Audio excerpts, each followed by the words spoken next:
रामू का सपना था कि वह खेती के नए तरीकों को अपनाकर गांव के किसानों की मदद करे। वहीं रानी को पढ़ाई में गहरी रुचि थी और वह एक शिक्षिका बनना चाहती थी। लेकिन उनका सपना पूरा करना आसान नहीं था। रामू के पास पैसे नहीं थे और रानी के परिवार को लड़कियों की शिक्षा में विश्वास नहीं था। रामू नाम का एक साधारण किसान रहता था। वह मेहनती, ईमानदार और सच्चे दिल का इंसान था।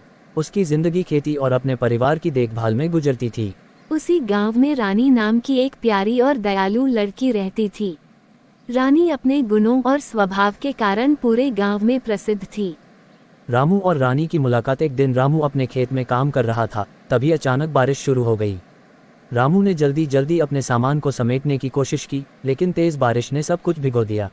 पास में ही रानी एक पेड़ के नीचे खड़ी थी। उसने रामू को देखा और आवाज दी, अगर तुम चाहो तो मेरे छाते के नीचे आ सकते हो। रानी के परिवार ने उसकी पढ़ाई रोकने की कोशिश की, तो रामू ने उसका साथ दिया।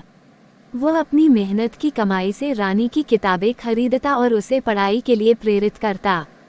दूसरी ओर रानी ने रामू को नई नई कृषि तकनीकों के बारे में जानकारी दी, जो उसने अपनी पढ़ाई के दौरान सीखी थी। रामू की मेहनत रंग लाए। उसने अपने खेत में नई तकनीकों का इस्तेमाल करके इतनी फसल उगाई कि वह गांव के सबसे सफल किसान बन गया। वहीं रानी ने भी कठिनाइयों का सामना करते हुए पढ़ाई पूरी की और गांव की पहली शिक्षिका बनी।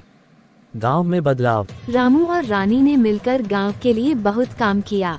रामू ने किसानों को आधुनिक खेती सिखाई और रानी ने गांव के बच्चों को शिक्षा देकर उनकी जिंदगी संवार दी।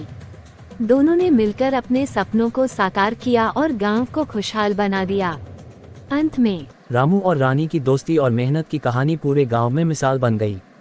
उन्होंने ये साबित कर दिया कि सच्ची लगन और एक दूसरे का साथ हो तो कोई भी मुश्किल रास्ता आसान बनाया जा सकता है।